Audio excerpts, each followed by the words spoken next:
Mwongeye kwirirwa neza abateze amatwi BOB TV, aka ni ka kanya tukugezaho bimwe mu biganiro bigiye bitandukanye, ariko murabizi ko uno munsi tariki ya mbere Gashyantare ni umunsi w'intwari. Tugiye kugusobanurira kugira ngo umuntu ashyirwe mu byiciro bitatu by'intwari, arizo imanzi, imena n'ingenzi. Bigenda bite? Ibyiciro by'intwari. Intwari z'u Rwanda zigabanywa mu byiciro bitatu by'ingenzi hagendewe ku rugero zagaragajeho ubutwari.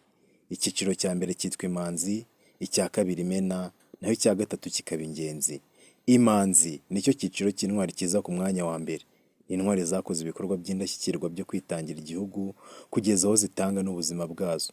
Kugeza uyu mwanya, iki cyiciro kirimo intwari ebyiri gusa zonyine, arizo Gisa Fred Rwigema ndetse n'umusirikare utazwi. Gisa yagaragaje ubutwari mu bikorwa yakoze byo kwitangira igihugu no kunga Abanyarwanda binyuze mu rugamba yatangije rwo kubohora igihugu ku ngoyi ya leta ya Habyarimana Juvenal.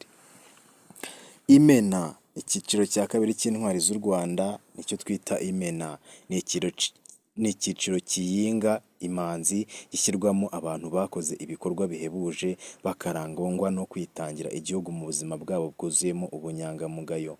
Kuri ubu intwari z'imena ni umwami Mutara wa gatatu Charles Léon Pierre Rudahigwa, Rwagasana Michel, Uwiringiyimana Agatha, Niyitegeka Felicite ndetse n'abanyeshuri b'Inyange bane barimo Bizimana Sylvestre, Mujawamahoro Chantal na Mukambaraga Beatrice.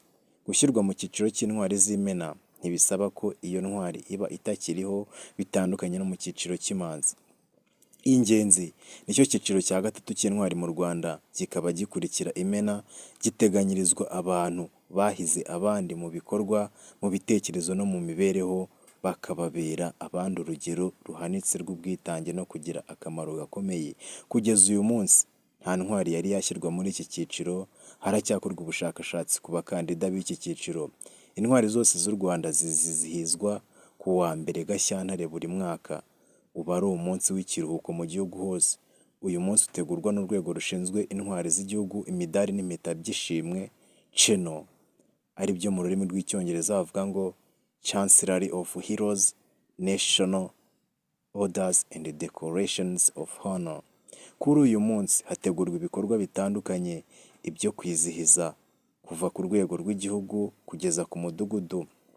Muri ibyo haba harimo ibiganiro bigaruka ku mateka yaranze izi ntwari, kunamirwa n'umukuru w'igihugu ku gicumbi cy'intwari, ndetse n'ibikorwa by'imyidagaduro n'amarushanwa y'imikino, ubuhanzi n'imbyino bikorwa mu bitaramo. Ubutwari buhabwa agaciro gakomeye mu buyobozi bw'u Rwanda. Uru rwego rugenwa n'itegeko nshinga rya Repubulika y'u Rwanda ryavuguruwe muri 2003. Mu iranganshingiro ry'iri tegeko haranditse ngo duhaye icyubahiro gikwiye abakurambere b'intwari bitanze batizigama, bahanga u Rwanda n'intwari zaharaniye umutekano, ubutabera, ubwisanzure, zikanagarura ituze, agaciro n'ishema by'igihugu cyacu. Dushingiye ku mahirwe dufite yo kugira igihugu kimwe, ururimi rumwe, umuco umwe n'amateka amwe y'igihe kirekire dusangiye, bigomba gutuma tugira imyumvire imwe y'aho tugana.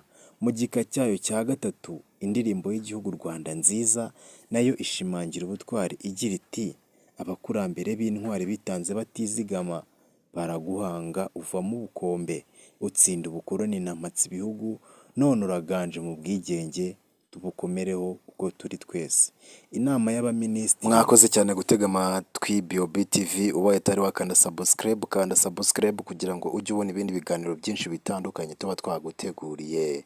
Ciao ciao, hasta la vista, ndabakunda cyane. Yeah.